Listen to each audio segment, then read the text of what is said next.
हम लोग आज एक नया चैप्टर करेंगे, परसेंटेज।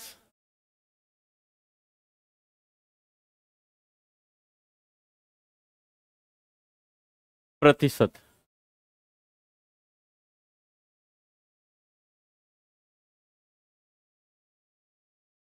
एकदम जीरो से शुरू किया जाए। हम्म?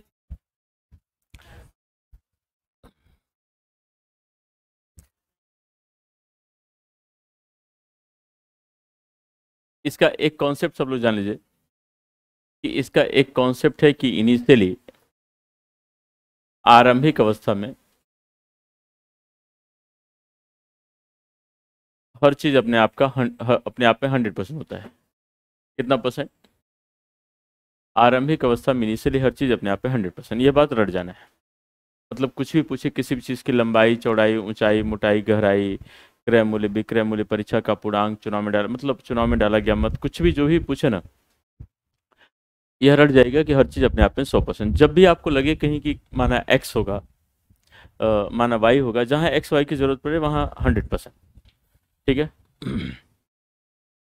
अगर हर चीज अपने आप में 100%, तो एक भी अपने आप में 100% होगा,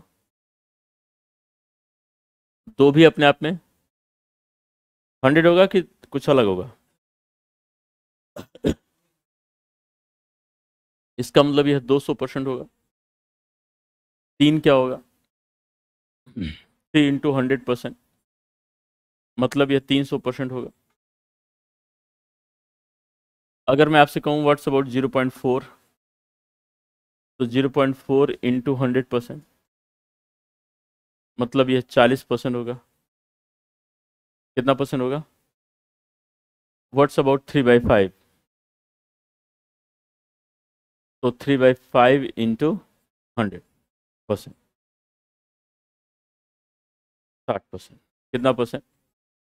इसके बारे में थोड़ा सा देख लेते हैं। यह क्या है? यह फ्रैक्शन है। यह क्या है? फ्रैक्शन।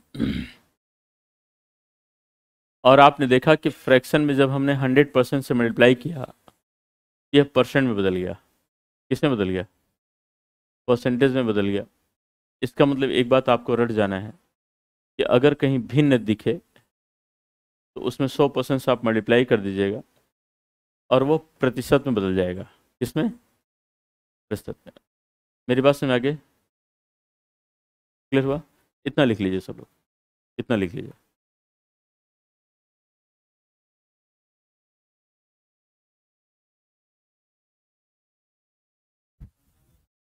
हाँ, कुछ भी मतलब कितना ही भी दिया रहा है, 100% मल्टीप्लाई कर लीजिएगा, 100% में बदल जाएगा।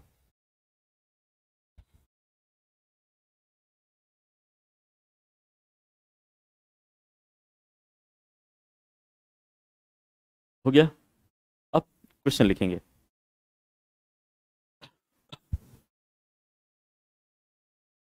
क्वेश्चन लिखिएगा।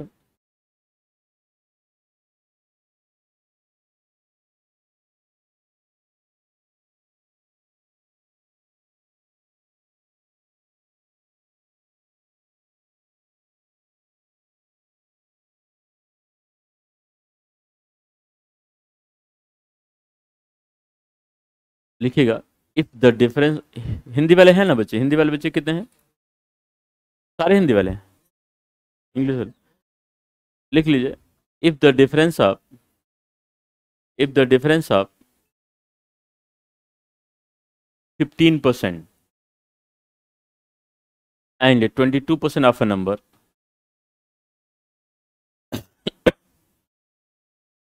if the difference of 15% and 22% of a number is 56, then calculate the number।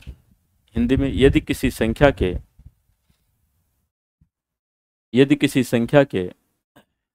15% और 22% का अंतर, यदि किसी संख्या के 15% और 22% का अंतर 56 हो, 56 56 हो, तो संख्या की गणना कीजिए।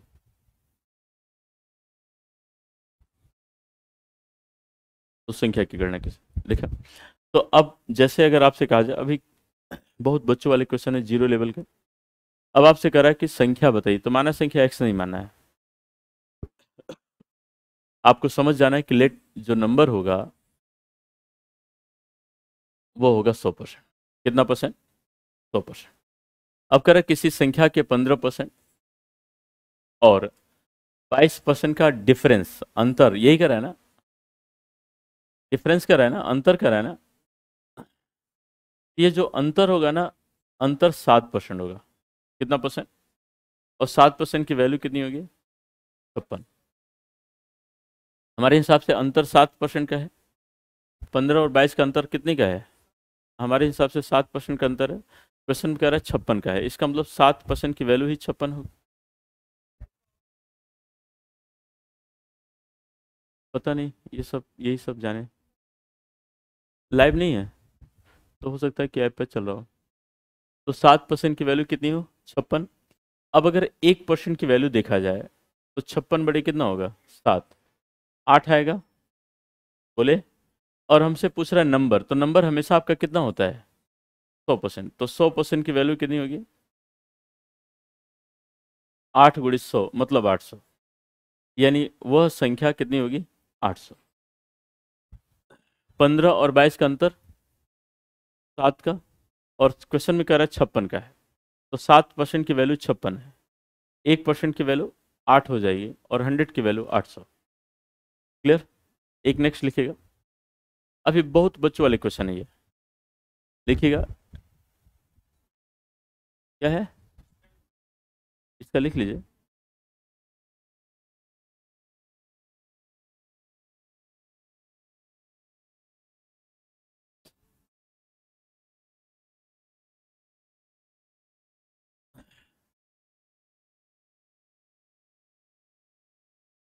हो गया? लिखिएगा। यदि किसी, पहले हिंदी में लिखेंगे, यदि किसी संख्या के 70% में, यदि किसी संख्या के 70% में 270 मिला दिया जाए, यदि किसी संख्या के 70% में 270 मिला दिया जाए तो वही संख्या प्राप्त हो जाती है। तो वही संख्या प्राप्त हो जाती है। तो संख्या की गणना कीजिए। इंग्लिश में लिखिएगा। On adding 270, on adding 270 in 70% of a number, 70% of a number, it gives the number. On adding 270 in 70% of a number, it gives the number. Then calculate the number. तो संख्या की गणना कीजिए। बता सकते हैं कितना? बहुत अच्छा। अब देखिए, यह कह रहा है कि on adding 270 in 70% of a number, एक संख्या के 70% में 270 मिला देने पर, मिलाने का मतलब जोड़ना, ऐड करना। तो देखिए कि अगर 70% में 270 अगर मिला दें तो क्या मिल जा रहा है? कह रहा मिला देने पर क्या मिल जाता है? वही संख्या, वही संख्या। और संख्या मतलब, संख्या मतलब 100%। संख्या मतलब 100% ना।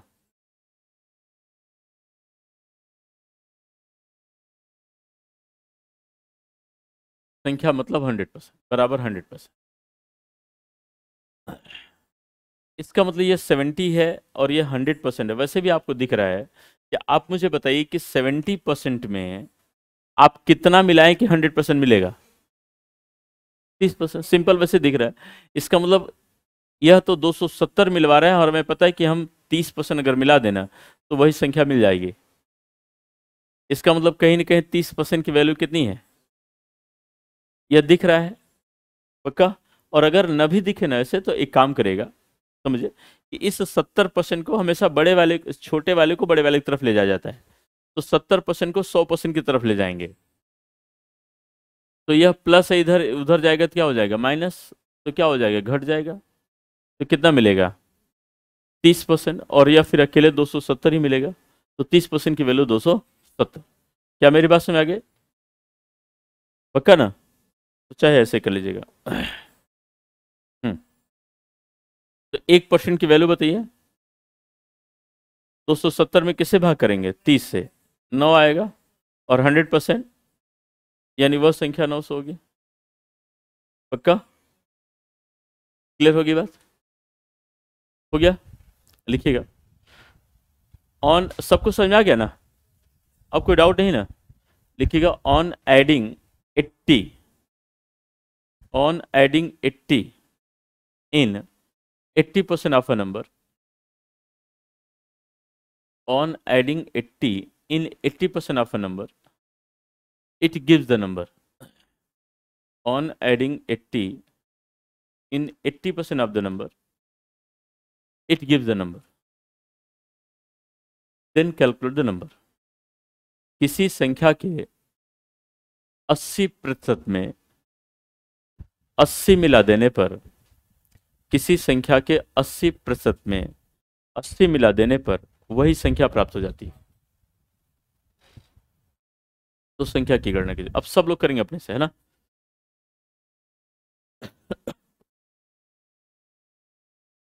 हिंदी में, किसी संख्या के 80% में 80 मिला देने पर वही संख्या प्राप्त हो जाती है।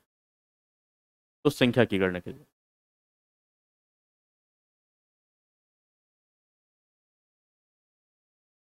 इसी संख्या के 80% में 80 मिला देने पर वही संख्या प्राप्त हो जाती है। तो संख्या की गणना कीजिए।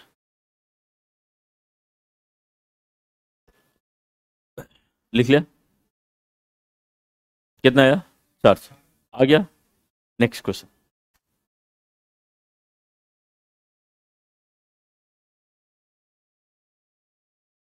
लिखिएगा। किसी संख्या के, अब अगर मैं यह क्वेश्चन जो बोल रहा हूं ना, अगर बिना मेरे हिंट के इसका आंसर दे देंगे तो फिर हम आगे बढ़ जाएंगे। मतलब ठीक लगेगा कि आप समझ रहे हैं आप, है ना? किसी संख्या के 80% में, देखिए किसी संख्या के 80% में 80 मिला देने पर, 80 मिला देने पर प्राप्त संख्या, किसी संख्या के 80% में 80 मिला देने पर प्राप्त संख्या वास्तविक संख्या से, प्राप्त संख्या वास्तविक संख्या से 4% कम रह जाती है। प्राप्त संख्या वास्तविक संख्या से 4% कम रह जाती है। तो संख्या की गणना कीजिए। लिखिएगा on adding 80 in 80% of a number, it gives a number. 80 in 80% of a number, it gives a number which is 4%. On adding 80 in 80% of a number, it gives a number which is 4% less, which is 4% less than the actual number, which is 4% less than the actual number. आया कितना? सबका आ गया? करिए एक बार कोशिश। बाकी उधर सबका, पीछे सबका हो गया?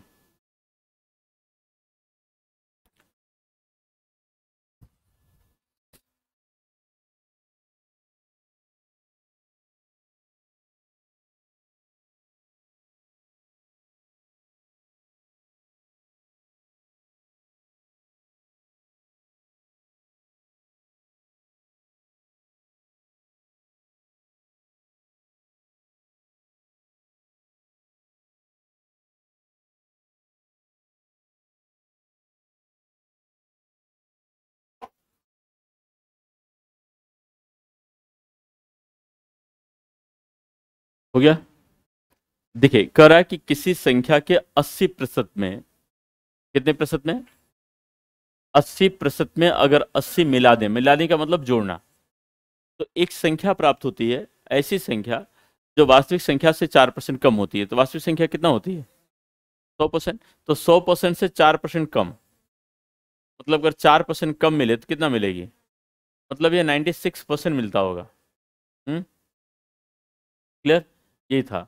इसका मतलब यह कितने परसेंट की वैल्यू है? 16% की वैल्यू 80 है। 1% की वैल्यू के लिए बटे 16 मतलब 5, 5 और 100% 500। समझ आ गई बात? राइट, कर सकते हैं हम लोग।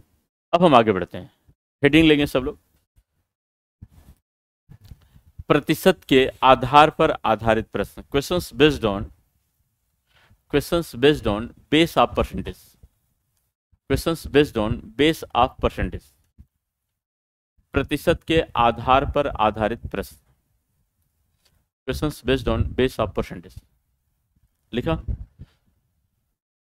अब जरा सुनिए भैया, यहां एक बात सब लोग सुनेगा अच्छे से। बेस ऑफ परसेंटेज का मतलब क्या है, इसे देखिए। अच्छा, एक क्वेश्चन अगर मैं आपसे ऐसे कहूं कि मान लिया जाए कि एक परीक्षा, ऐसे ओरल एक बार सुनिएगा जरा, ओरल एक बार सुनिएगा और मुझे बताइएगा आंसर क्या होगा। जैसे मान लीजिए मैं आपसे कहूं कि एक परीक्षा है, उसे पास करने के लिए 33% नंबर चाहिए, 33%। कितना परसेंट? और एक कैंडिडेट है, पहले सुनो अच्छे से, एक परीक्षा है, उसे पास करने के लिए 33% नंबर चाहिए, 33% मार्क्स चाहिए। एक कैंडिडेट है, उसे मिला है 26% मार्क्स। कितना? और वह 63 मार्क्स से फेल हो गया है। तो अब मैं आपसे पूछूंगा मैक्सिमम मार्क्स ऑफ एग्जामिनेशन बताइए, परीक्षा का पूर्णांक बताइए। तो आप कहिए सर परीक्षा का पूर्णांक तो 100% होता है। कितना होता है? अच्छा, पास होने के लिए कितना परसेंट चाहिए था? 33 चाहिए था। पाया कितना? तो फेल होगा कि पास? 33 चाहिए था, 26 पाया तो फेल हो जाएगा। भाई 33 चाहिए था उसे, 26 पाया तो फेल हो जाएगा। पक्का ना? फेल हो जाएगा। कितने परसेंट से फेल होगा? 7% से फेल होगा। और क्वेश्चन में कह रहा 63 नंबर से फेल हुआ। कितने नंबर से? इसका मतलब कहीं ना कहीं 7% की वैल्यू हमारे हिसाब से 7% से फेल हुआ। क्वेश्चन में कह रहा 63 नंबर से फेल हुआ, इसका मतलब कहीं ना कहीं हमारे 7% की वैल्यू ही 63 है। 1% की वैल्यू 63 में 7 से भाग करेंगे कितना आएगा? और 100%, तो यानी परीक्षा का पूर्णांक 900 रहा होगा। अगर ऐसे बताना होता तो हम बता लेते। हाँ या नहीं? एक दो क्वेश्चन और ऐसे सुन लीजिए, बस लिखना नहीं है, केवल समझना। मैं आपसे कहूंगा कि एक परीक्षा है ना, उसे पास करने के लिए 30% नंबर चाहिए। कितना परसेंट? अगर कोई भी कैंडिडेट 30% नंबर पाए तो पास हो जाएगा। एक कैंडिडेट है, उसे मिला है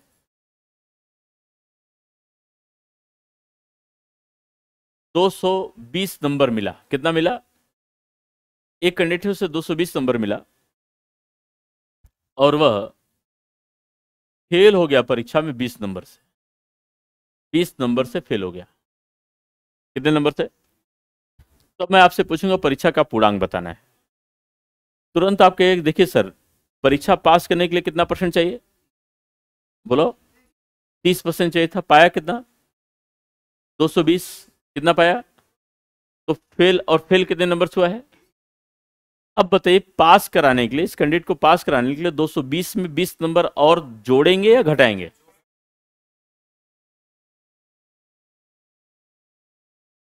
दो सौ बीस पाया है, 20 नंबर से फेल हुआ है, तो पास कराने के लिए 20 नंबर जोड़ा जाए घटा जाए? पक्का? तो इसका मतलब 240 नंबर उसे चाहिए पास होने के लिए। कितना नंबर? और हमारे हिसाब से 30% चाहिए। कितना परसेंट? इसका मतलब कहीं ना कहीं 30% की वैल्यू ही 240 होगी। हाँ या नहीं? तो 30% की वैल्यू अगर 240, तो 1% की वैल्यू 240 में 30 से भाग दे देंगे, कितना आएगा? 8। और 100%, तो परीक्षा पूर्णांक 800 रहा होगा। क्लियर? अच्छा, अगर मान लीजिए मैं आपसे कहूं कि इस परीक्षा में इस कैंडिडेट को 300 नंबर मिला है। कितना नंबर? और पास होने के लिए जितना चाहिए था ना, उससे ज्यादा पाया। क्या किया? 30 नंबर ज्यादा पाया। कितना नंबर? और 300 नंबर पाया है। अब परीक्षा का पूर्णांक बताना है, तो तुरंत कहिए सर 300 नंबर पाया और 30 नंबर ज्यादा पाया है। इसका मतलब पास होने के लिए 300 में 30 क्या करना पड़ेगा? घटाना पड़ेगा। तो कितना पाना चाहिए? 270। और हमारे हिसाब से कितना? 30%। तो 30% की वैल्यू 270। अगर 1% की वैल्यू निकालनी होगी तो 270 में 30 से भाग करेंगे, कितना आएगा? 9 आ जाएगा। और 100%, मतलब ऐसे क्वेश्चन अब समझ में आ गया होगा, समझ में आ रहा है। हम आगे चलते हैं, सुने। अब मैं बेस ऑफ परसेंटेज की बात कर रहा हूँ, समझ अच्छे से। सपोज करिए, अच्छा कल मैंने आपको बताया था कि अगर 2/5 लिखा है, 2/, इसे हम न्यूमरेटर कहते हैं, बताया था ऐसा, यानी इसे अंश कहते हैं, इसे क्या कहते हैं, डिनोमिनेटर कहते हैं, यानी हर कहते हैं, और इसे हम एक नए नाम जानते हैं, बेस, यानी हम इसे आधार भी कहते हैं, राइट।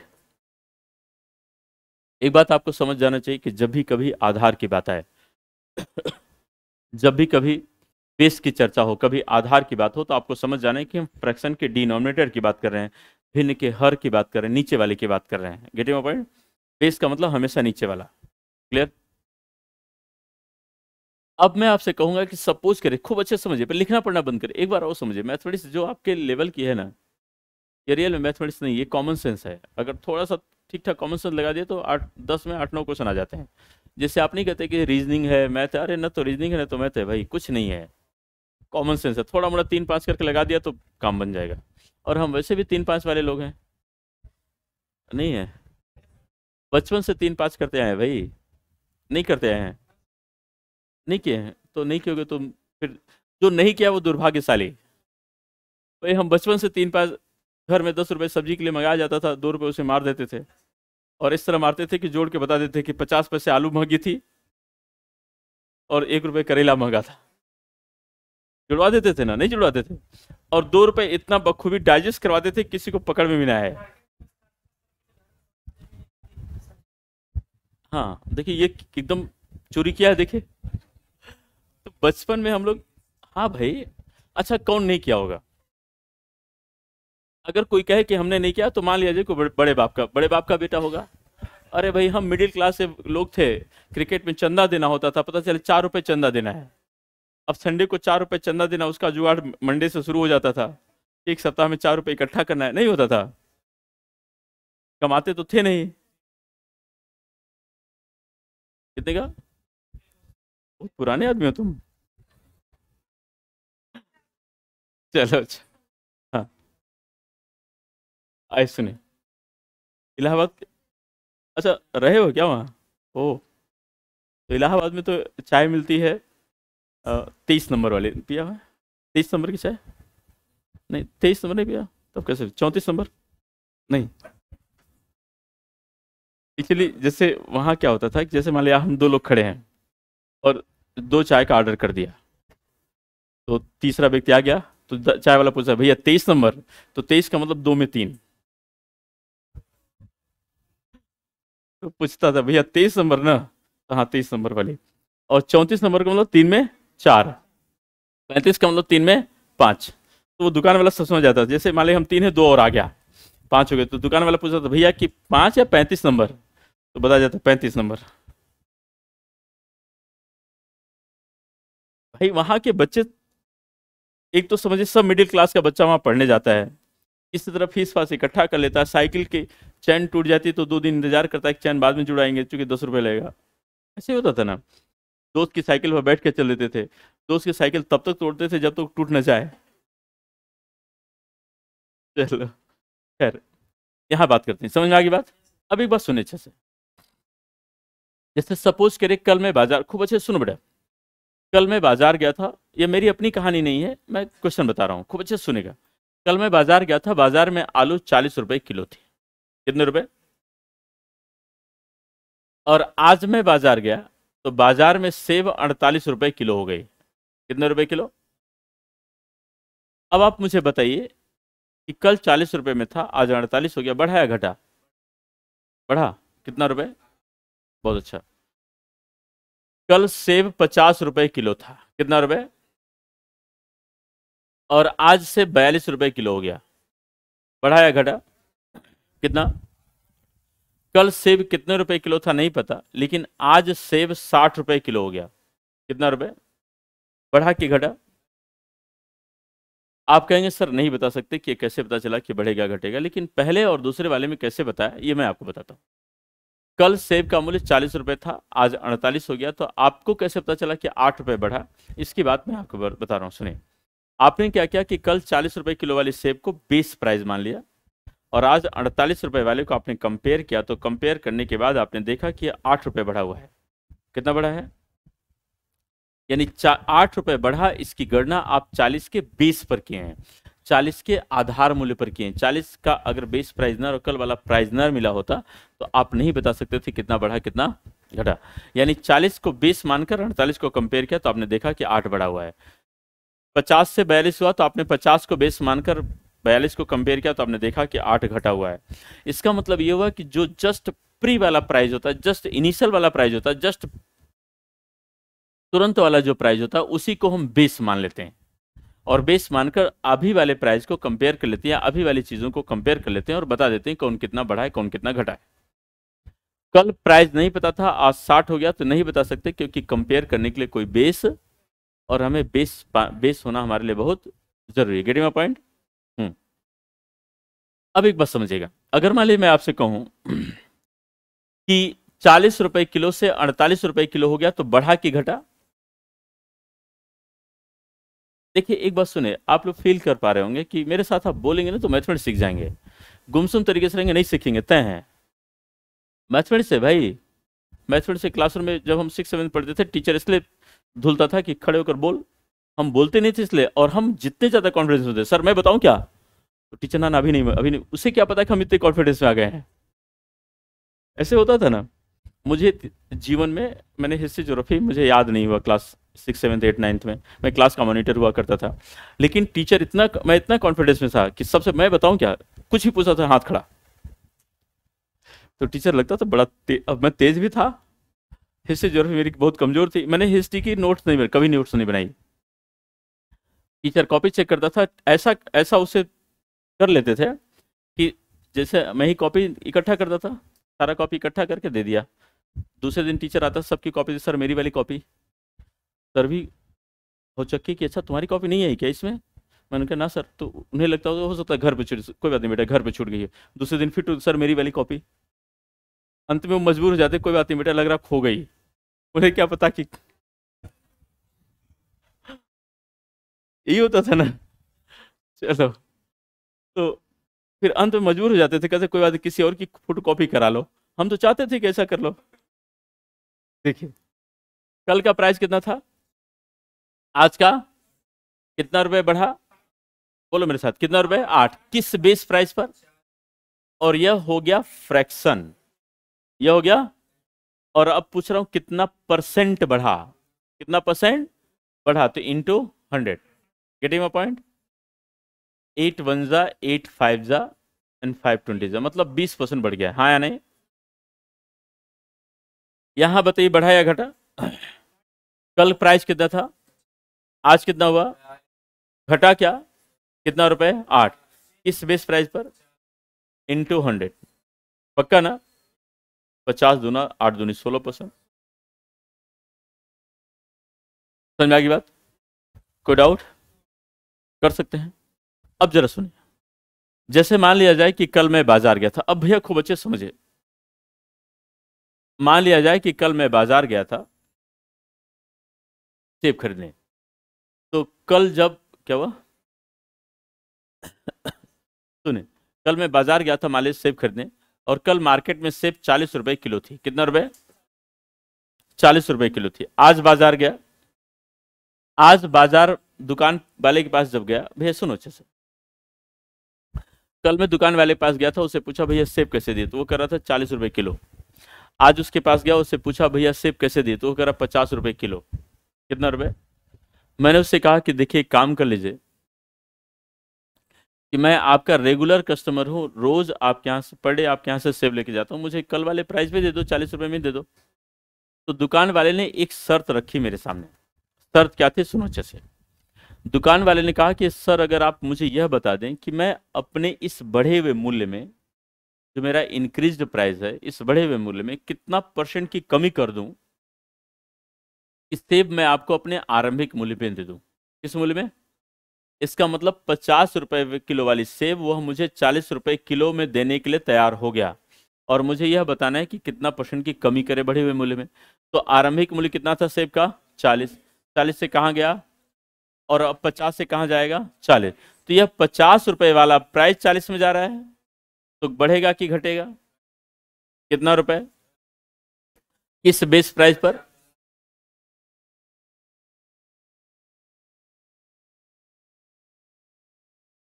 50 या 40? पक्का? बहुत अच्छा लगा, बहुत अच्छा, वेरी गुड।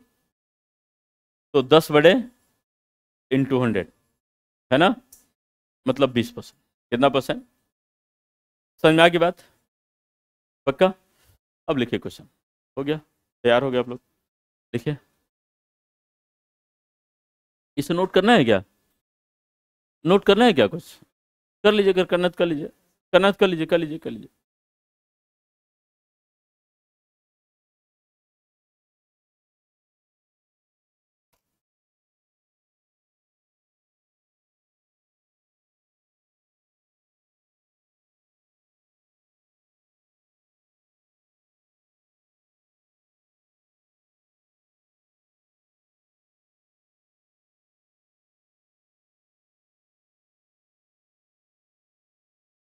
हो गया?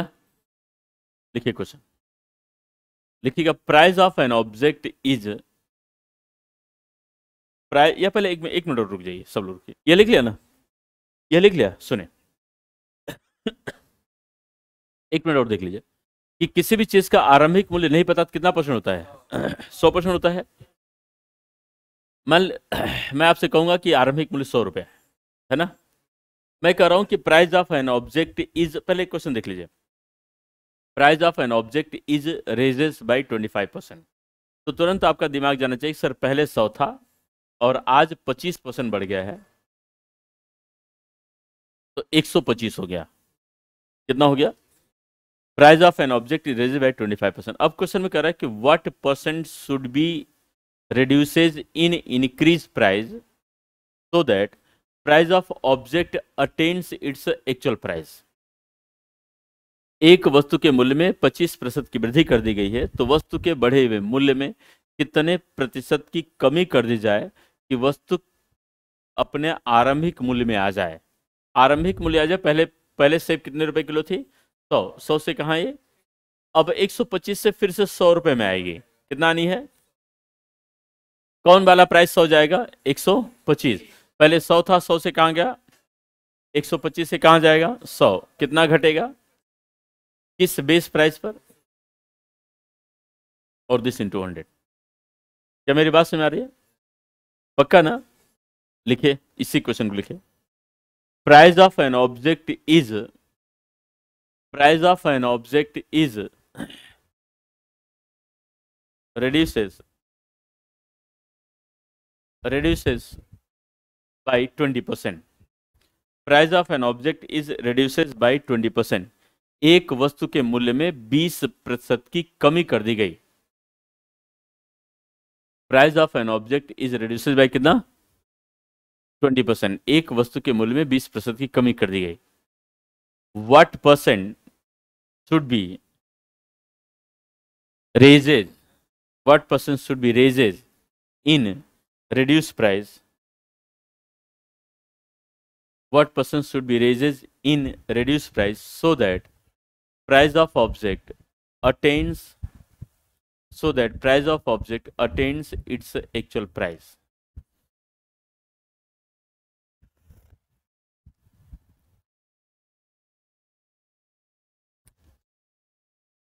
अच्छा, एक वस्तु के मूल्य में 20% की कमी कर दी गई। एक वस्तु के मूल्य में 20% की कमी कर दी गई। वस्तु के घटे हुए मूल्य में कितने प्रतिशत की वृद्धि कर दी जाए, कितने प्रतिशत की वृद्धि कर दी जाए कि वस्तु अपने आरंभिक मूल्य में आ जाए, आरंभिक मूल्य में आ जाए। ऐसे नहीं हुआ, देखिए पहले प्राइस कितना था नहीं पता, तो 100 रुपया। कितना रुपया? 100 रुपया मान लो। कितना रुपया? 100। कितना घटा? 20। कितना हो गया? 80। कितना हो गया? अब कह रहा 80 में कुछ करेंगे, पता नहीं कितना, लेकिन 80 से कहां चला जाए? 100। और यही आपसे पूछ रहा है कि यहां बताइए, यहां क्या चेंजेस करना पड़ेगा? अभी मेरे साथ जुड़ेगा कि पहले मूल्य कितना रुपए किलो था? 100 से कहाँ गया? 80 से कहाँ जाएगा? अब 80 रुपए किलो सेब से 100 रुपए किलो सेब जाएगी, तो बढ़ेगी घटेगी? बोलो। बढ़ेगी। कितना रुपए बढ़ेगी? 20 रुपए बढ़ेगी। किस बेस प्राइस पर? 80। और ये फ्रैक्शन हो गया, परसेंट बदलने के लिए इंटू 100। अब समझ में आ गया? बोले। यानी 25% बढ़ना पड़ेगा। अब समझ में आया? क्लियर? देखिएगा, प्राइस ऑफ एन ऑब्जेक्ट। अब समझ में आ गया ना? पहले हिंदी वाले तब तक लिख लें। एक वस्तु के मूल्य में 25% की कमी कर दी गई। एक वस्तु के मूल्य में, इसे लिख लिया नहीं लिखा? 25% की कमी कर दी गई वस्तु के घटे हुए मूल्य में कितने प्रतिशत की वृद्धि कर दी जाए? वस्तु के घटे हुए मूल्य में कितने प्रतिशत की वृद्धि कर दी जाए कि वस्तु अपने आरंभिक मूल्य में आ जाए?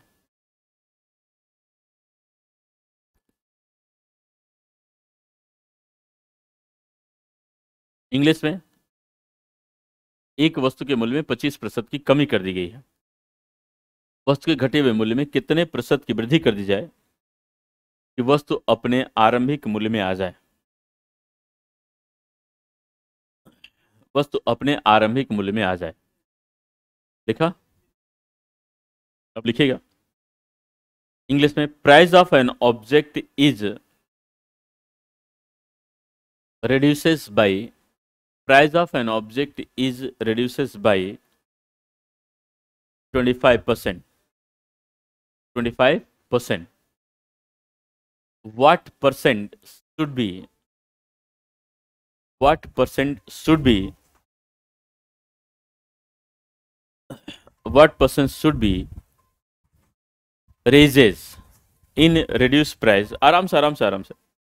In reduced price so that, ऐसे तिजोरी में रखा है, what percent should be raises in reduced price so that price of object, ये एलाम था, so that, देखा, what percent should be raises in reduced price so that price of object attains its actual price। 12:30 बजे उठने का समय होता है क्या? हो गया? करे कितना आएगा? पहले ऐसे ओरल मेरे साथ बोलिएगा, पहले प्राइस कितना था? 100। 100 से कहाँ आया? कहाँ आया? पहले 100 रुपए किलो सेब थी, 100 से कहाँ आ गई? अब 75 से कहाँ जाएगी? 100। बढ़ेगी घटेगी? सुने, पहले 100 रुपए किलो सेब थी, अब 75 आ गई। कितना आ गई? तो कितना रुपए बढ़ेगी? 25। किस बेस प्राइस पर? बोले। अरे भाई गजब हाल है, कल से 100 रुपए किलो थी, 100 से आज 75 में आ गई, अब 75 से फिर से 100 में जानी है, तो बढ़ेगी ना? कितना रुपए बढ़ी? किस बेस प्राइस पर? 25 बड़े 75 गुड़ी 100, यही है ना? क्लियर हुआ? क्या हुआ बेटे तुमको? ये क्या है? हाँ मैं ऐसे ही पूछ रहा हूँ कि कुछ नहीं हुआ ना? समझ में आ गया ना? मतलब ऐसा लगा जैसे भाई की बारात में आया है कि दूल्हे का भाई बन के, कि बोलेगा तो बेइज्जती हो जाएगी। बोलो बेटा, ये क्लासरूम है, और ये ऐसा क्लासरूम है कि अगर यहाँ से दूल्हे का भाई बने ना, बिहार चलाने का मौका मिल जाएगा। नहीं? अरे नहीं मिलेगा? हाँ यहाँ बोला करो, ये क्लासरूम है, यहाँ से बोलना सीखते हैं लोग भाई, नहीं सीखते हैं। और कभी कभी कुछ तो, जैसे इस बार इंटरव्यू बोर्ड में एक एक बच्चा एकदम लड़ गया, एक टीचर से लड़ गया कि ना सर आप गलत बोल रहे हैं। उसे बाद में जब उसका फीडबैक देने हुआ तो बाद में समझाया कि भाई देख, अगर इंटरव्यू बोर्ड वाला गलत भी बोल रहा है ना, तो उसे सही मान लो यार। अच्छा मान लो कि तुम उसे गलत भी साबित कर दोगे तभी तुमको नंबर नहीं देगा। अगर तुम उसे लड़ गए और लड़के अगर तुम उसे गलत साबित कर दिए तो नंबर देगा? चिढ़ जाएगा। तो कहीं कहीं हारना बहुत जरूरी है ना? है? अब ऐसा मत बोलो कि बॉस इज ऑलवेज राइट, मतलब कहीं कहीं हारना बहुत जरूरी था जीतने के लिए। नहीं, एक बार बोलोगे तो ठीक हो जाएगा, और लेकिन उतना नहीं बोलना कि लड़ जाओ। क्लियर हुआ? नेक्स्ट लिखिएगा, समझ में आ गया ना? लिखिए प्राइस ऑफ, इधर सबको आ रहा है? आ रहा है ना? चलिए लिखिए, price of an object is raises by 20%। एक वस्तु के मूल्य में 20% की वृद्धि कर दी गई।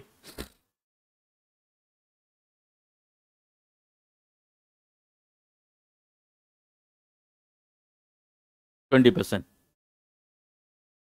एक वस्तु के मूल्य में 20% की वृद्धि कर दी गई। लिखा? लिखा? वस्तु के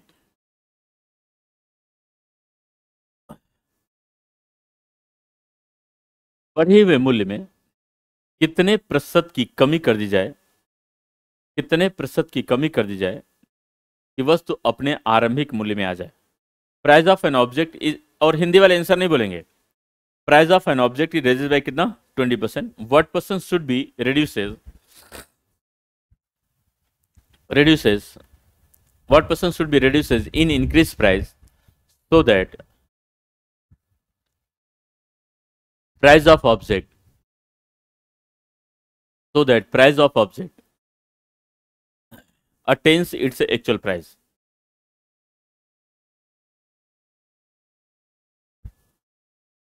अब मेरे साथ बोलिए, सुने। पहले प्राइस कितना था? 100। एक बार नजर ऊपर रखो, पहले कितने रुपए किलो सेब थी? पीछे बेटा सब लोग एक बार नजर ऊपर रखो, मेरे साथ बोलो। पहले सेब कितने रुपए किलो थी? 100 से कहां आई? 20 बढ़ गया 120। अब 120 से कहां जाएगी? तो 120 रुपए किलो वाली सेब अब 100 रुपए में जा रही है। तो बढ़ा, मूल्य बढ़ा या घटा? 120 रुपए किलो वाली सेब पहले 100 थी, 100 से 120 में आ गई थी, अब 120 में फिर से 100 जा रही है। कितना घटा? किस बेस प्राइस पर? तो 20/120 और इंटू 100 कर दे।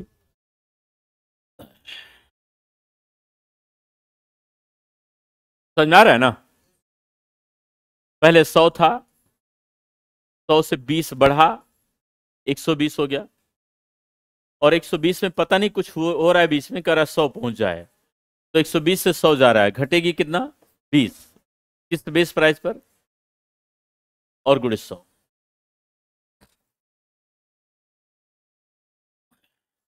50/3%, 50 या 16 से ही 2/3%। Getting my point? बोले? नेक्स्ट लिखे। समझ में आ गया ना? क्या हुआ बेटा, दिक्कत हो गया? समझ में आ रहा है सबको? लिखिए next. Price of an object is raises by 25%। बहुत बच्चों वाले क्वेश्चन बोल रहा हूं, अभी आपके बीपीएससी के मतलब बीपीएससी के एग्जाम ओरिएंटेड क्वेश्चन पर इंटरव्यू नहीं किए हैं, अभी तो वहां पहुंचे नहीं है। मतलब अभी ऐसे क्वेश्चन बीपीएससी में अभी नहीं पूछे जाते। एग्जाम ओरिएंटेड क्वेश्चन आगे बढ़ चल कर मिलेंगे, लेकिन अभी ये बिल्कुल जीरो वाला है। समझ में आ रहा है ना? लिखिएगा, price of an object is raises by 25%। Hindi वाले तो मैं चाहूंगा इंग्लिश में सुनकर बना ले हमने आप। हिंदी वालों के ऊपर मुझे बड़ा पूरा भरोसा होता है कि दुनिया का कुछ भी सुन ले इंग्लिश में हिंदी में बना ही देता है। अच्छा, कंफ्यूज हो जाओगे? लिखो, price of an object is raises by कितना? 25%। What percent? ये भी एक साथ एक ही काम करो तब एक ही होगा, दो नहीं होगा। इधर लिख भी रही है, उधर फोन भी चला रही है, देख रही है कुछ आया तो नहीं। Price of an object is raises by कितना? 25%। What percent should be, what percent should be reduces in increased price so that price of object attains its actual price। एक वस्तु के मूल्य में, एक वस्तु के मूल्य में 25% की वृद्धि कर दी गई। वस्तु के बढ़े हुए मूल्य में कितने प्रतिशत की वृद्धि कर दी जाए कि वस्तु अपने आरंभिक मूल्य में आ जाए?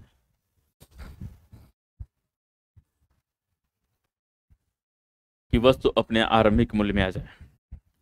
अब ऐसे ओरल बताइए, नजर ऊपर रखिए, पहले मूल्य कितना था 100, 100 से कहाँ गया 100, 125 से कहाँ जाएगा, एक बार नजर ऊपर रखो, ऐसे मेरे साथ बोलो यार सब लोग, ऑनलाइन वाले और ऑफलाइन वाले सब, जो भी बच्चे देख रहे हैं, पहले कितना था 100 से कहाँ गया 125, 125 से कहाँ जाएगा 100, बढ़ेगा घटेगा कितना 25, किस बेस प्राइस पर 25/125 × 100, राइट, क्लियर। अब नेक्स्ट बात करते हैं।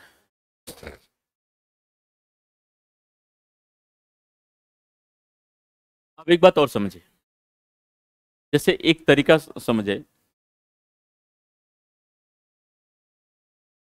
किसी भी चीज का 1% अगर निकालना हो तो उसका 100वां हिस्सा, पता है ना, दो तीन बात सीख जाइए, किसी भी चीज का अगर 1% निकालना हो तो उसका 100वां हिस्सा। जैसे अगर मान ली मैं आपसे कहूं 1200 का 1% निकालना है, तो या तो आप 2 जीरो काट देंगे 12 आएगा, या 1200 का अगर 1% निकालना हो तो या तो आप 2 अंक पर दशमलव लगा देंगे, या तो 2 जीरो काट देंगे, या 2 अंक पर दशमलव लगा देंगे, 1% आ जाएगा। अब मैं आपसे पूछूंगा 672 का 1% बताइए तो, बोलो 6.72। 1860 का 1% बताइए तो 18.60। Getting my point. अब मैं आपसे कहूंगा, पहली बात, अगर किसी भी चीज का 10% निकालना हो ना, ये बहुत इंपॉर्टेंट बात बता रहा हूं, इसे समझ जाइए बस, किसी भी चीज का 10% निकालना हो ना तो उसका 10वां हिस्सा, कौन सा हिस्सा, या तो एक जीरो काट देना, जैसे 1200 का 10% निकालना है, या तो आप एक जीरो काट देंगे, या एक अंक पर दशमलव लगा देंगे। मेरी बात समझ आ रही ना, बोले। अब मुझे बताइए 958 का 10%, 95.760 का 10%, कितना 76। तीसरा, किसी भी चीज का 25% मतलब समझते हैं, उसका चौथाई, उसका चौथाई, चौथाई का मतलब समझते हैं, 2 टाइम्स हाफ, चौथाई का मतलब 2 टाइम्स हाफ, मतलब 2 बार आधा, 2 बार आधा। जैसे मान लिया जाए मैं आपसे कहूं कि 1600 का 25% बताइए कितना परसेंट, तो 1600 का 2 बार आधा, 1600 का आधा, 1600 का आधा 800 का आधा 400, तो डायरेक्ट 400 बता देंगे। क्या मेरी बात समझ रही है, पक्का ना। अब अगर मान लीजिए मैं आपसे पूछूं 184 का 25% चाहिए, 184 का, 184 का आधा 92, कितना 92, और 92 का आधा 46, 92 का आधा 46, मतलब इसकी वैल्यू 46 होगी, राइट। ये 3 बात आपको रट जानी है, समझ में आ गया ना। गजब हाल है, हाँ नहीं बोलो यार, तो बोलना पड़ेगा, ये कौन सी बात होती है। जैसे 1672 का 25%, 1672 का आधा 836, 836 का आधा 418, मतलब इसकी वैल्यू 418 होगी, मतलब कैलकुलेट करने की जरूरत नहीं है, बस ऐसे बता दीजिए। अब जरा सुने, जैसे मान लिया जाए कि मैं आपसे कहूंगा कि मैं आपसे 10 वर्ष बड़ा हूं, मेरी उम्र आपसे 10 वर्ष अधिक है, कितना वर्ष, आज तो कुछ ज्यादा ही फील हो गया मुझे। हाँ, मैं अपने रूम घर से निकला तो गाड़ी साफ कर रहा था, तो एक लेडीज आई, मतलब औरत थी, शादीशुदा थी, उनके साथ 2 बच्चे थे, तो कह रही हैं कि अंकल, मुझसे कह रही हैं कि अंकल कहीं काम होगा तो मुझे बताइएगा। तभी हम लोग नया नया शिफ्ट हुए थे, तो वो तो उनकी बात तो मैंने बाद में ध्यान रखा कि ठीक है काम होगा तो बताऊंगा ही, लेकिन पहली वाली बात मुझे लगी कि मैं कुछ बोला नहीं, मतलब सोचिए कि 40 साल की, लगभग 35-40 साल की उनकी उम्र रही होगी, मुझे कहीं अंकल, तो मुझे फील हुआ कि यार मैं अपने बुजुर्ग वाले दौर में चल रहा हूँ। एक दिन एक मतलब आपकी तरह का, मतलब 27-28-30 साल का लड़का मुझे अंकल बोल रहा है, तो चूंकि पढ़ा लिखा था तो उसे बुलाया, भाई देख तेरे क्या लगता है मैं 50 वाला हूँ। किसकी? मेरी एज 52 साल है। थप्पड़ खाए। चलो, मेरी एज क्या हो सकती है? अंकल वाली आ गई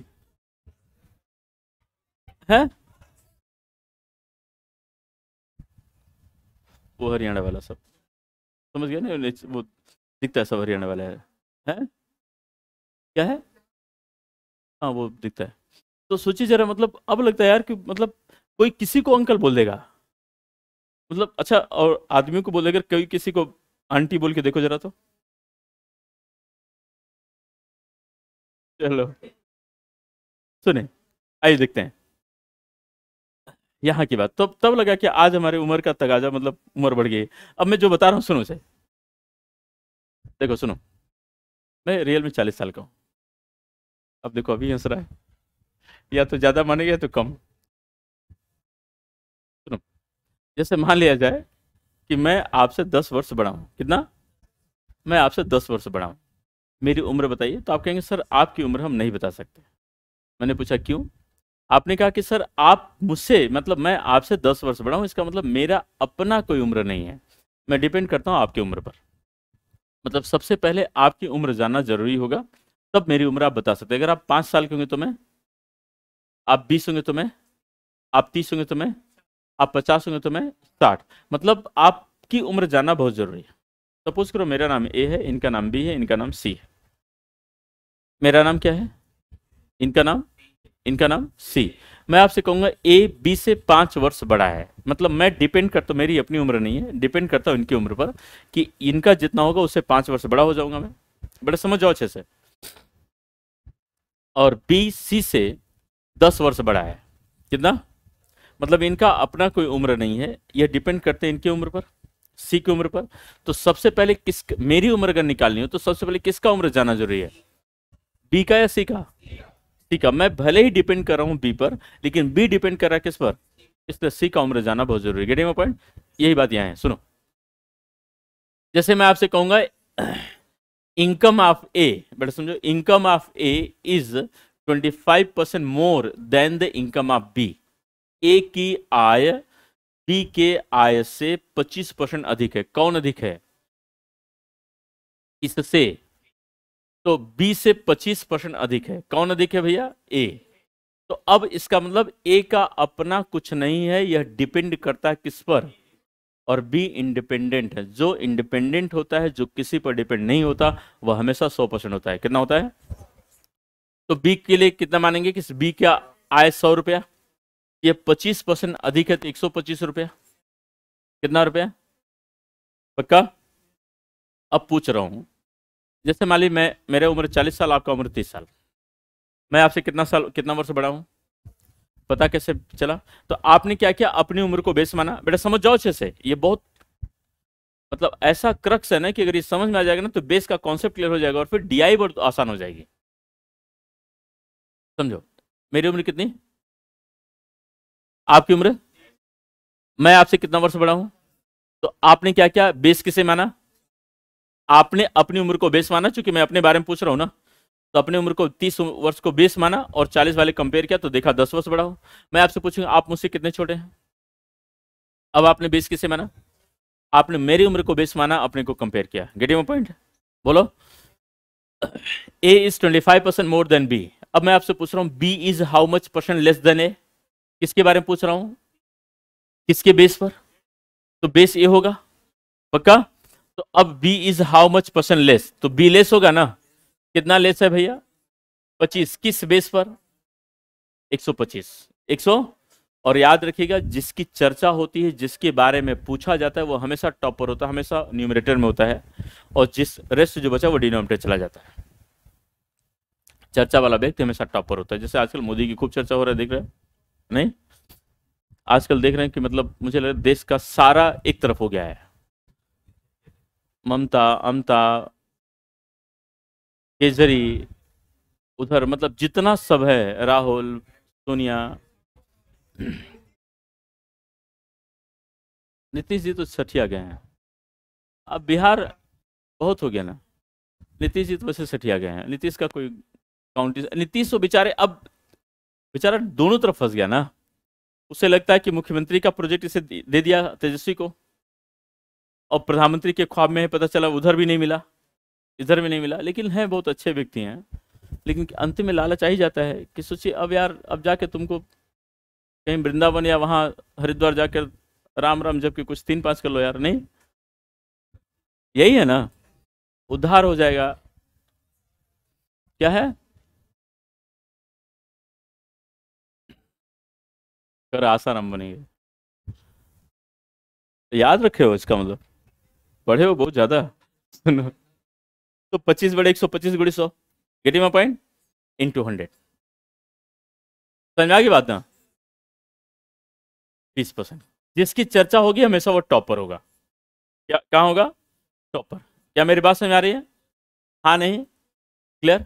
अब मैं आपसे कहूंगा दूसरा, ए इज, देखिए ए इज 20% मोर देन बी। कौन, A is 20% more than B and B is 10% less than C. Then A is how much percent less or more than C? तो पहले A डिपेंड कर रहा है किस पर, B डिपेंड कर रहा है, C किसी पर डिपेंड नहीं है, तो हम C को मानेंगे 100। C कितना मानेंगे, अगर C 100 होगा तो यह कितना होगा 90। कितना होगा, यहां बेटा एक बात समझना है, चूंकि 100 का 10% 10 होता है, इसलिए हमने सीधे 10 लिख दिया। लेकिन 90 का 20% 20 नहीं होता, तो हमें पहले 90 का 20% निकालना पड़ेगा। 90 का 20%, तो बेटा 90 का 10 कितना होता है 9, तो 20 कितना होगा 18।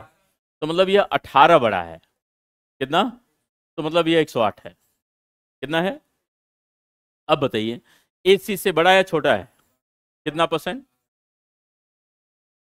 सिंपल 8 बटे 100 गुणे 100। तो मेरी बात समझ रहे, पक्का, लिखिए इस क्वेश्चन को।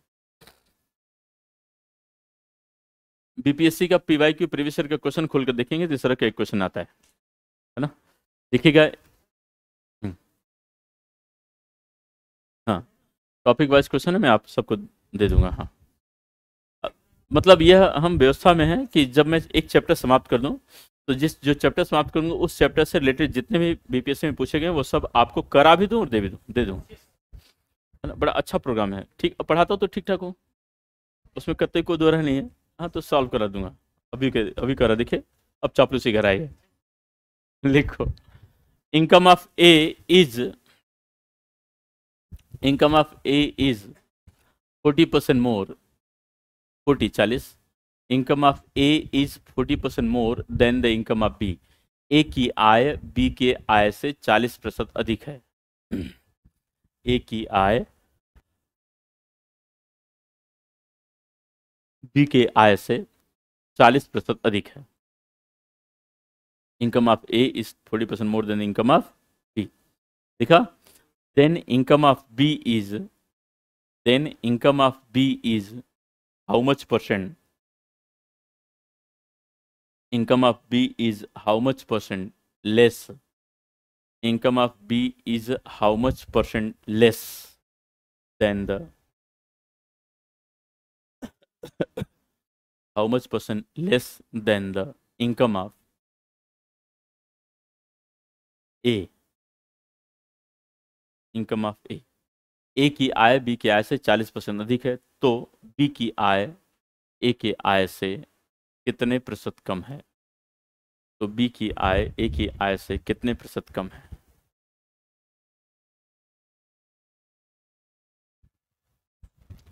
बटे भिन्न में निकालिए, दशमलव मत निकालिए, भिन्न में निकाल लीजिए।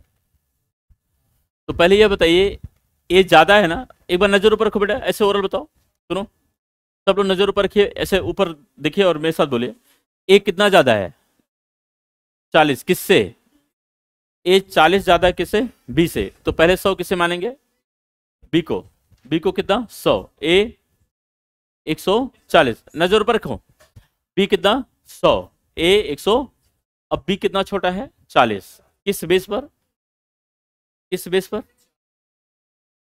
होल्ड ऑन, एक मिनट आपसे पहले, किसके बेस पर, ए के बेस पर। तो ऐसे बोलना चाहिए, देखिए कंफ्यूज हो गई थी बीच में, अब ठीक बोल रही है। हाँ, तो बी कितना छोटा है 40, किसके बेस पर, ए के बेस पर, मतलब 140 के, तो 40 बड़े 140 गुणे 100, है ना। कैसे, कंफ्यूज मत हुई आप लोग, समझ में आ रहा है ना? ऐसे पढ़िए आराम से। जैसे ए और बी,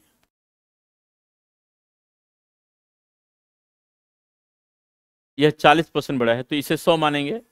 यह कितना? 140। यह कितना छोटा है? बी छोटा है ना भैया? कितना? 40। किस बेस पर?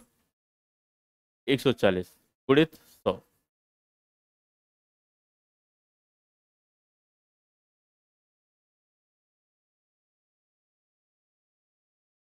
28 से 4/7%। यही है ना? यही है ना? लिखिएगा नेक्स्ट। 20 का पढ़ा आता है ना, 20 दूना 40, 20 सत्ते 140, या 2 दूनी 4, 2 सत्ते 14, 0 0 काट कर आता है ना। लिखिएगा नेक्स्ट। देखिए मैं मान के चलता हूँ कि आपको 9 तक पढ़ा आता ही होगा, आता है ना? नहीं आता तो आप रट जाइए, 9 तक पढ़ा बहुत जरूरी है। लिखिएगा इनकम ऑफ ए, क्या हो गया? उससे कुछ पूछ रहे हैं, हड़का रहे हैं उसे? सब ठीक चल रहा है ना? ऐसे रहो बेटा, बाद में बता लेना थोड़ी देर बाद। अच्छा मन नहीं मानता कि लाओ अभी तुरंत बता देते हैं, देख भाई ऐसा था। लिखो क्या लिखा है? Income of A is 20% less than the income of B.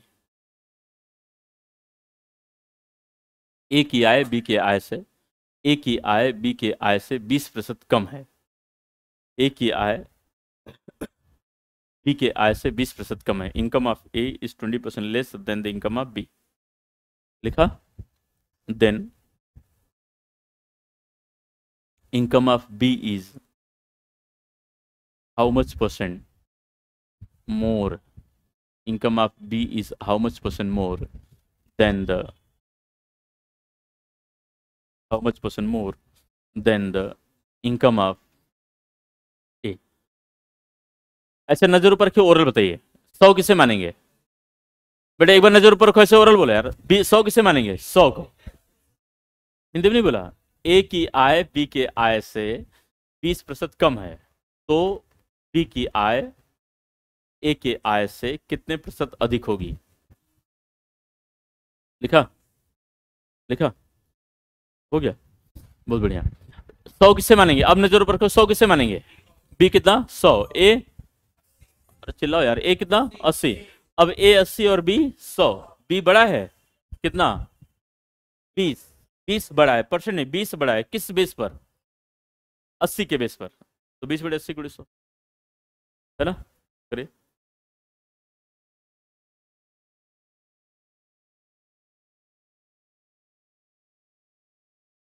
समझ में आ गया?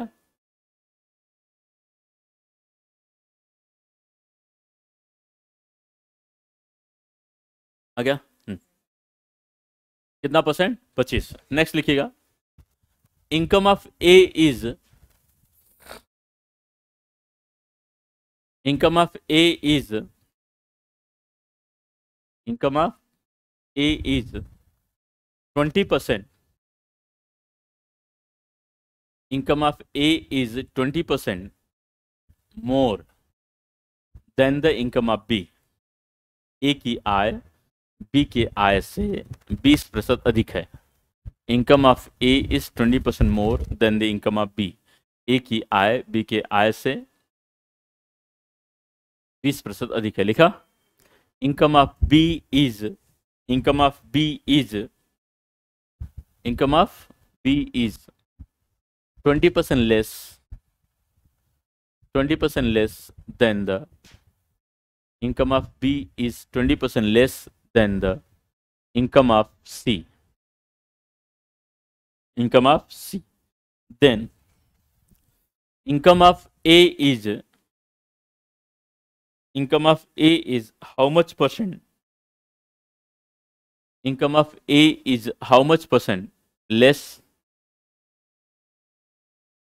or more than income of C, than income of C। Hindi में लिखेगा A की आय B के आय से 20% अधिक है, कॉमा बी की आय सी के आय से 20% कम है, तो ए की आय सी के आय से कितने प्रतिशत कम या अधिक होगी, कितने प्रतिशत कम या अधिक होगी।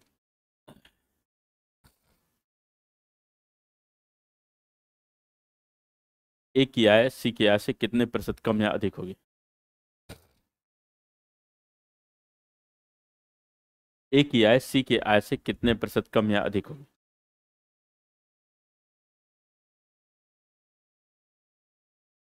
क्या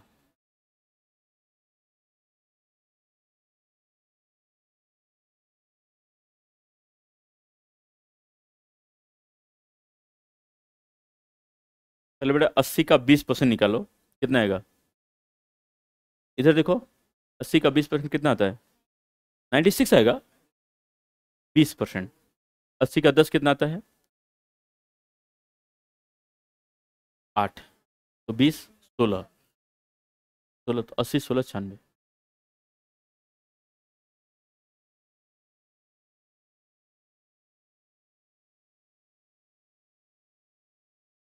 यहाँ कौन कौन है, ए है, बी और सी। ये कितना बड़ा है, 20% ना, और यह 100 होगा, यह कितना होगा 80, कितना होगा 80।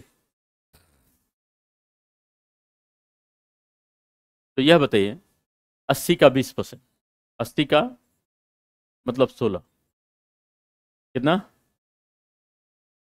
ये 16 बड़ा है, मतलब 96 हो गया, कितना हो गया 96। अब इससे कंपेयर हो रहा है, तो ए क्या है, छोटा है बड़ा है, बोलो कितना, 4, और 100 के बेस पर है तो 4%। राइट, कर लेंगे, कोई डाउट। लिखिएगा A is 25% less than the B, A is 25% less than B. A is कितना, 25% less than B. B is B is 40%, B is 40% more than C, B is 40% more than C. Then A is how much percent less or more than C. Hindi में लिखिएगा, A की आय, या ऐसे लिखिए A B से 25%, 25 है ना, 25 है ना, A B से 25% अधिक है। 20 है 25, 25% कम है अधिक है, अच्छा कम है। A B से 25% कम है, ए बी से कितना 25% कम है। बी सी से बी सी से बी सी से 40% अधिक है, तो ए सी से कितना प्रतिशत कम या अधिक होगा।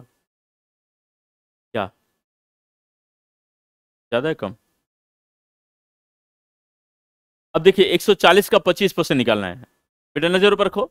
140 का किसी भी चीज का 25% मतलब उसका चौथाई। पहले सुनो, पहले सी कितना होगा 100, सी कितना 100, तो बी कितना 100। अब 140 का 25% मतलब 140 का चौथाई, 140 का आधा 70 का आधा, तो 35 हो जाएगा, 35 कम हो जाएगा। तो जब 140 में 35 कम होगा तो कितना मिलेगा, बोले 140 में अगर 35 कम हो जाएगा तो कितना मिलेगा 105 मिलेगा ना।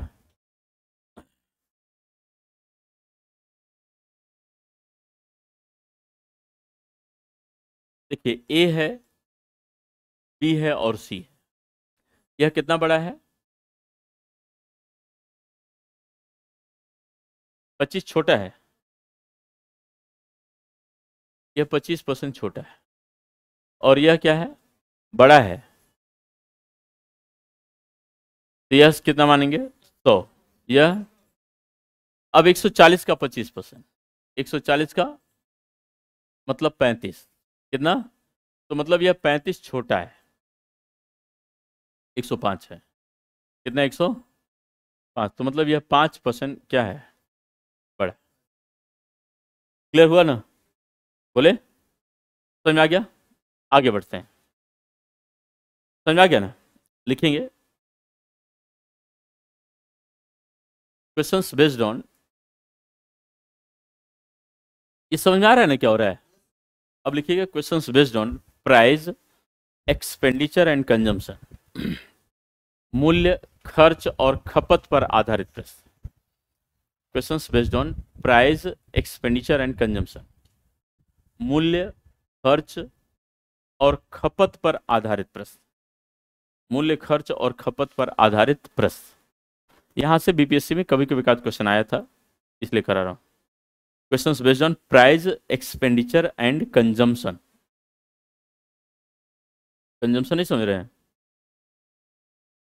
खर्च नहीं खपत। सुने,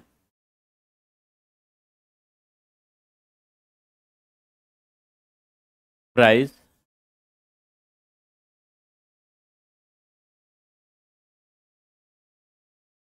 एक्सपेंडिचर और कंजम्पशन,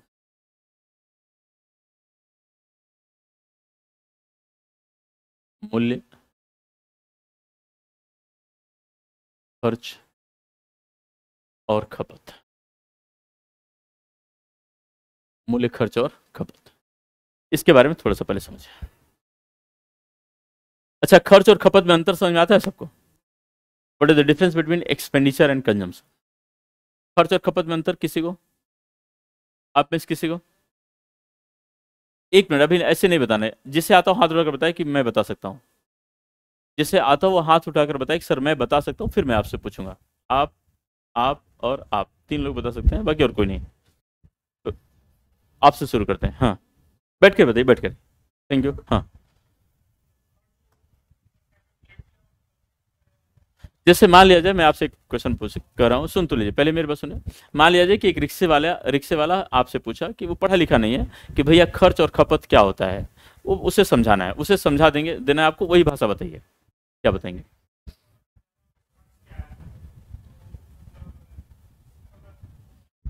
जैसे समझाना वो वही मुझे बता दीजिए, जैसे उसे समझाएंगे। नहीं समझा पाएंगे उसे, और नहीं समझा पाएंगे तो आपकी पढ़ाई पर शक करेगा कि भैया इतना पढ़े लिखे होकर मुझे बता नहीं पा रहे हैं आप।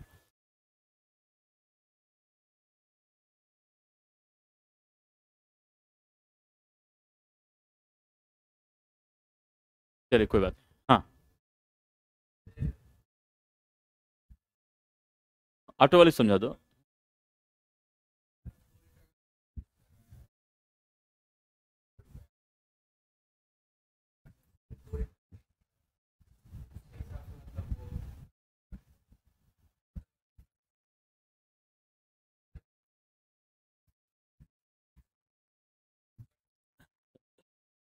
चलिए खैर आप नहीं, जो व्यक्ति हाथ नहीं उठाया उसे मौका नहीं दूंगा ना, मौका नहीं दूंगा आप लोग, ना ना ना, ना नहीं। हाथ जितने बच्चे ने उठाया उन्हीं से पूछूंगा, बाकी और सबसे नहीं, यही तो बात, यही तो गेम है, इसे सीखो, इसे सीखो। अच्छा, सुन नहीं पाए, हाँ।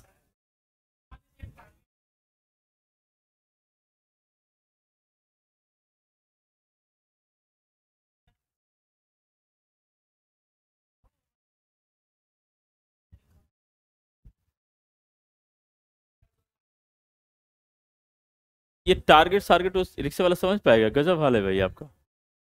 नहीं नहीं, ना ना, नेवर, आप लोगों से नहीं। बस सुने, एक चीज और, अगर मैं आपसे कहूंगा कि आप हाथ रखकर बताएंगे तो जितने बच्चे हाथ उठाएंगे उन्हीं से पूछूंगा, दोबारा आपका मन भले ही कहे कि एक बार मैं भी आता है मुझे, मैं भी बता दूं, लेकिन नहीं दूंगा, मौका नहीं दूंगा। नहीं, अब नहीं, हो गया खत्म। केवल इन्होंने ठीक बताया, बाकी मैं आप दोनों के जवाब से संतुष्ट नहीं हूँ, ठीक था इनका।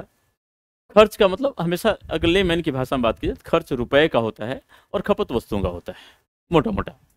कि खर्च रुपए का होता है, जितना रुपया आप कहीं भी खर्च देंगे किसी को तो खर्च हो जाएगा, और उसके बदले जो भी चीज़ मिलेगी वो खपत हो जाएगी आपकी। सपोज करो रिक्शे वाले से कहेंगे कि भाई अगर मान लो कि तुम एक दिन में 1 किलो आटा का रोटी वोटी खा लेते हो, तो अगर आटा 40 रुपए किलो, तो 40 रुपए तुम्हारा खर्चा है और 1 किलो आटा तुम्हारा खपत है। खपत हमेशा वस्तुओं का होता है और खर्च हमेशा रुपए का होता है। Getting my point? समझिए बात। पूरे दिन भर के नहीं, खर्च खपत अलग है ना, खपत वस्तु का होता है। मान लीजिए दिन भर में आप 5 किलो सेब खा गए और 5 किलो सेब का मूल्य 200 रुपए, तो 200 रुपए आपका खर्च है और 5 किलो सेब आपका खपत है। ठीक है, क्लियर? चलिए, देखिए मुझे पता था कि आप में से कुछ लोग और बीच में मौका पाएगा। मैं आपसे ये कर रहा हूँ इस मौके के, यही सब गेम है कि इस बात को सीखना है कि अगर आता तो कॉन्फिडेंस से हाथ ऊपर, और बीच में फिर नहीं, है ना। थोड़ा सा अपने आप कॉन्फिडेंस रखिए और पार्टिसिपेशन की कोशिश करिए कि पार्टिसिपेट करिए। सुने, मूल्य, खर्च और खपत, बेटा समझो अच्छे से। अब थोड़ी देर कहानी सुन लो। मान लिया जाए कि मैं, एक बार सुनो, मुझे सब लोग मुझे देखो, नजर मेरी तरफ हो और केवल कहानी सुनो। मान लिया जाए कि मैं पर डे 1 किलो सेब खाता हूं, पर डे, और सेब का मूल्य 40 रुपए किलो है। कितना?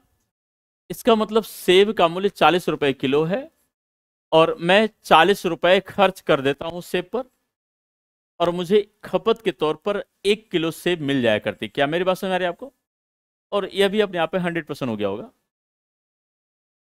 मतलब मैं 40 रुपए किलो सेब है, बाजार जाता था, 40 रुपए दुकान वाले को देता था, वो मुझे 1 किलो सेब देता था और मैं लेकर आ जाता था और मैं 1 किलो सेब खा लेता था पर डे। यही मेरा सिलसिला था। एक दिन क्या हुआ कि मैं दुकान वाले के पास गया और उसे 44 रुपए दिया। कितना रुपए? थोड़ी सी बात और, एक बात और आपसे बाहर की बात कर लूँ, ज्यादा अच्छा रहेगा, नहीं तो आप लोग इसमें मिस हो गए। सपोज करें, मान लिया जाए कि बाजार में 30 रुपए किलो सेब है। कितना रुपए? और मैं दुकान वाले के पास पहुंचा और उसे 780 रुपए दिया। कितना रुपए? और मैंने कहा उसे सेब दे दो, तो वह मुझे कितना किलो सेब देगा आपसे पूछूंगा, तो आप इसे ऐसे कहिएगा, सर देखिए, आप चाहे 780 रुपया दीजिए, चाहे 7,000, चाहे 70,000, चाहे 2, 4, 10 रुपया दीजिए उसे, चाहे 2 रुपया दीजिए, क्योंकि सेब का मूल्य 30 रुपए किलो है। कितना रुपए? तो दुकान वाला आपको सेब हमेशा 30 रुपए के बेस प्राइस पर ही देगा, 30 रुपए के आधार मूल्य पर ही देगा। क्या मेरी बात समझ रही है? सेब का मूल्य कितने रुपए किलो है? 30 रुपए किलो सेब का मूल्य है, इसलिए दुकान वाला हमेशा सेब 30 के बेस प्राइस पर देगा, उसे आप चाहे जितना रुपए दीजिए। तो आधार का मतलब नीचे वाला, तो 30 का बेस प्राइस, इसलिए काट कर 26 किलो सेब आपको दे देगा। कितना किलो सेब? समझ में आ गई मेरी बात? अभी सेब कितना रुपए किलो है? और एक चीज मान लीजिएगा कि यह जो 1 किलो है ना, 1 किलो खपत जो है ना, यह मेरा स्टैंडर्ड कंजम्पशन है, यह मेरा स्टैंडर्ड है। 40 रुपए किलो सेब है, मैं दुकान वाले के पास पहुंचा और उसे 44 रुपए दिया। कितना रुपए? तो आज वो मुझे 1 किलो सेब से ज्यादा सेब देगा। तो कैसे देगा, इस बात को समझो बेटा। पहले वह 1 किलो सेब तौल देगा, उन्हें बोले पीछे, क्या नाम है आपका? हाँ, अमन। अमन, पहले सुने अच्छे से, पहले सुने तब लिखिए, लिखना नहीं भाई। पहले सेब 40 रुपए किलो है और मैंने 44 रुपए दिया, तो वो मुझे कितना ज्यादा सेब देगा, कैसे पता करेंगे? सबसे पहले वो मुझे 1 किलो सेब तौल कर दे देगा, 40 रुपए के बराबर सेब हो गई। अब चूंकि मैंने उसे 44 रुपए दिया है, तो 4 रुपए अभी भी दुकान वाले के पास बचा है। तो दुकान वाला कहेगा मुझसे, भैया कि अपना 4 रुपए ले लीजिए। मैंने कहा ना ना, मुझे सेब चाहिए। तो दुकान वाला फिर से 4 रुपए के बराबर सेब देगा, लेकिन किस बेस प्राइस पर?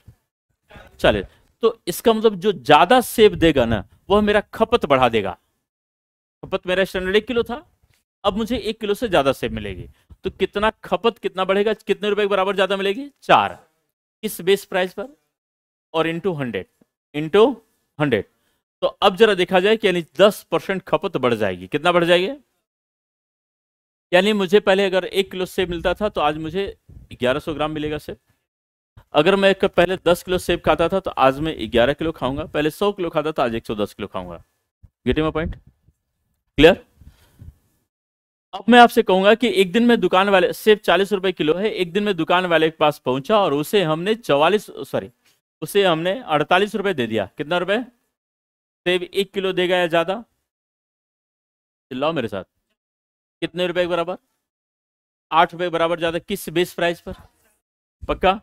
एक दिन में उसके पास पहुंचा और उसे 50 रुपए दे दिया। अब सेब 1 किलो देगा कि ज्यादा? कितने रुपए के बराबर ज्यादा? किस बेस प्राइस पर? पक्का? एक दिन मैं उसके पास पहुंचा और उसे हमने दे दिया 32 रुपए। कितना रुपए? वो मुझे 1 किलो सेब देगा या ज्यादा? कम देगा। कितने रुपए के बराबर कम करेगा? 8 रुपए के बराबर कम करेगा। किस बेस प्राइस पर? पक्का? बहुत अच्छा, सुनो, लिखना नहीं है, समझना। एक दिन बाजार में सेब 40 रुपए किलो थी और मैं 40 रुपए खर्च करके 1 किलो सेब खा लेता था। ठीक, दूसरे दिन मैं बाजार गया सेब खरीदने, तो दुकान वाले से पूछा, दुकान वाले से बिना पूछे उसे 40 रुपए दे दिया, किलो भैया 40 रुपए और 1 किलो सेब दे दो। दुकान वाले उस दिन मुझे रोका कि भैया आज 1 किलो सेब नहीं दूंगा आपको। मैंने पूछा क्या हो गया? उसने कहा कि सर आज ना सेब 50 रुपए किलो हो गई है। कितना रुपए किलो? यानी अब सेब का मूल्य सर 50 रुपए हो गया और आप 40 रुपए ही दे रहे हैं, तो अब कोई किलो सेब नहीं दूंगा। मैंने कहा भाई देखो, हमने डिसाइड किया है कि मैं जितना कमाता हूं मैं सेब पर 40 रुपए से ज्यादा खर्च नहीं कर सकता। मैं 40 रुपए ही खर्च कर सकता हूँ, इससे ज्यादा सेब पर मुझे मेरे खर्च करने की औकात नहीं है। तो दुकान वाला मुझसे कहता है कि भैया अगर आपको 40 रुपए से ज्यादा खर्च करने की औकात नहीं है ना, खपत कम कर दीजिए, सेब कम खाइए। आई होप से ये कहेगा। मैंने उससे पूछा अच्छा बताओ खपत कितना % कम करूं? उसने कहा भैया पढ़ा लिखा तो नहीं हो, लेकिन एक चीज बता दूं कि 50 रुपए किलो सेब आ गई है, आप 40 रुपए मुझे दे रहे हैं, तो मैं 10 रुपए बराबर सेब काट लूंगा। यूपी बिहार का दुकान वाला काटता है, पता है ना, कम नहीं करता। कम कम करता है, काटता है, काट लेता है। यही होता है। तो कितने रुपए बराबर सेब कम कर देगा? किस बेस प्राइस पर? 10/50 × 100, 20%। यानी आज हमें 20% खपत कम करनी पड़ेगी, हाँ या नहीं? हाँ या नहीं? और यही बात क्वेश्चन में आ जाता है कि सेब का मूल्य 40 रुपए से बढ़कर 50 रुपए हो गया, तो एक उपभोक्ता को अपने खपत में कितने % की कमी करनी होगी जिससे कि उसका खर्च 40 रुपए ही रहे? तो 20%। कितना? अब आप मुझे बताइए कि इनिशियल समझ आ गई बात? सेब की कहानी समझ आ गई, खपत समझ आ गया। अब मुझे, ये तो हमारी कहानी थी कि हमने 40 ले लिया, 40 रुपए थोड़ी है। नहीं पता तो 100%। तो मान लेते हैं कि 100 रुपए किलो सेब थी, कितना रुपए?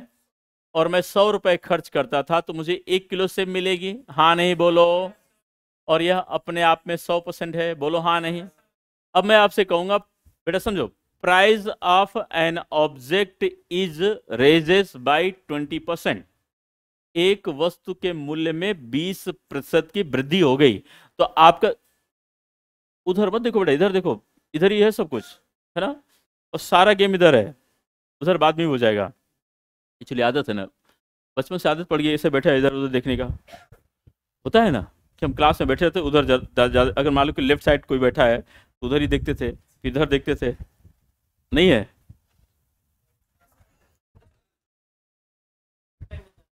क्या? नहीं मेरा अनुभव नहीं है, तुम अपना देख लो। सुनो, कौन गलत जा रहा है? तो तुम सही सोच रहा है इसका मतलब। आइए देखते हैं। तो सेब पहले कितना रुपए किलो? 100 रुपए। और मैं खर्च 100 रुपए करता था, मुझे 1 किलो सेब मिल जाते। अब मैं आपसे कह रहा हूं price of an object is raises by 20%। तो आप कहिए सर अब सेब 120 रुपए किलो हो गई, कितना? 20% बढ़ गया, मतलब अब सेब 120 रुपए किलो कितना हो गई? अब कह रहा हूं what % consumption of object should be reduce by the consumer so that his expenditure remains unchange. मतलब उसका एक्सपेंडिचर 100 रहे। एक्सपेंडिचर कितना रहे? अब सेब कितने रुपए किलो? कितना रुपए खर्च हो रहा है? 100। सेब 1 किलो मिलेगी कम या ज्यादा? कितने रुपए बराबर कम? किस बेस प्राइस पर? 20/120 × 100। राइट? मैं आपसे कहूंगा प्राइस, बेटा समझो, price of an object is, अब मेरे साथ जुड़ो, price of an object is raises by 25%। आपका दिमाग जाना चाहिए सर, पहले 100 था अब 125 हो गया, बोलो कितना हो गया?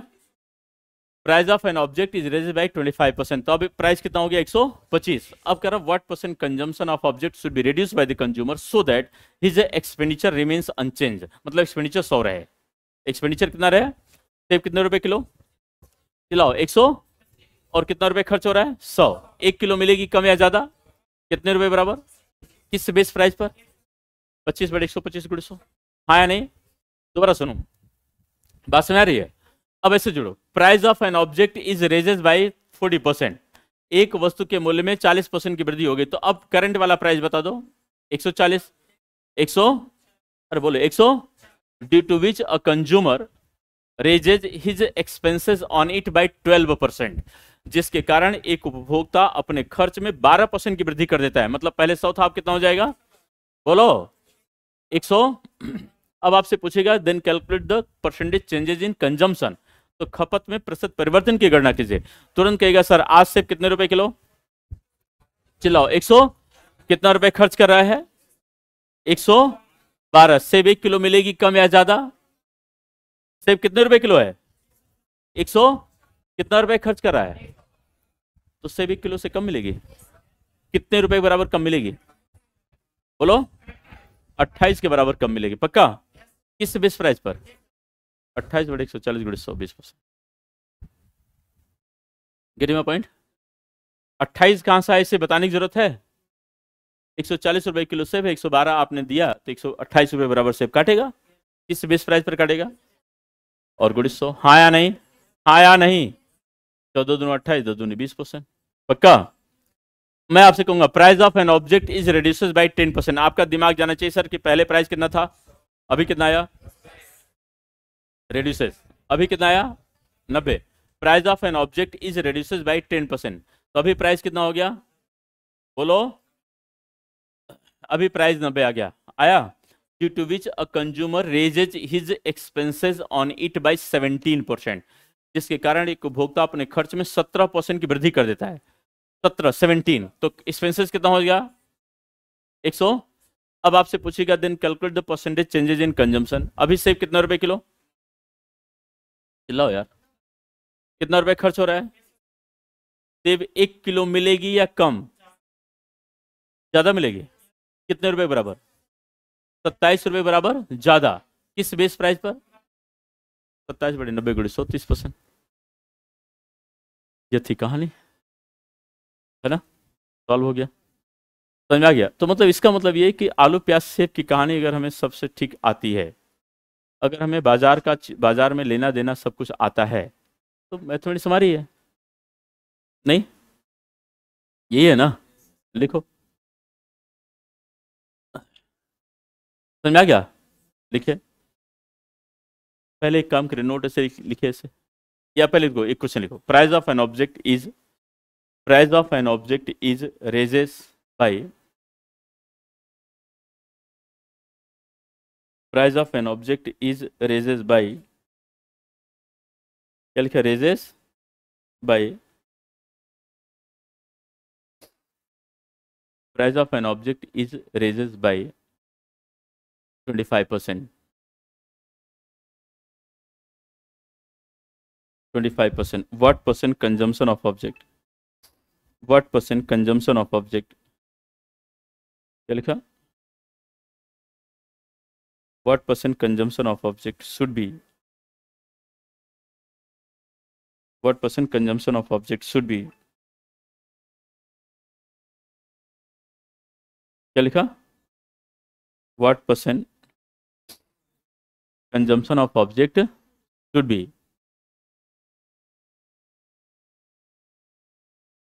reduces by the consumer,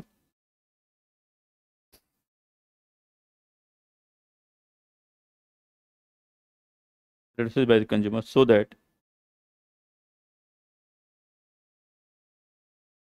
that his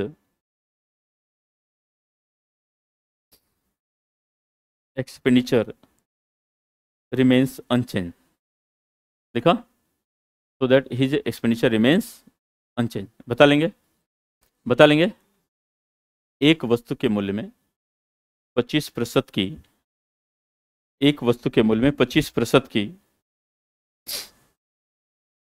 25% की वृद्धि कर दी गई, तो वस्तु के खपत में कितने प्रतिशत की कमी करनी होगी, जिससे कि उसका खर्च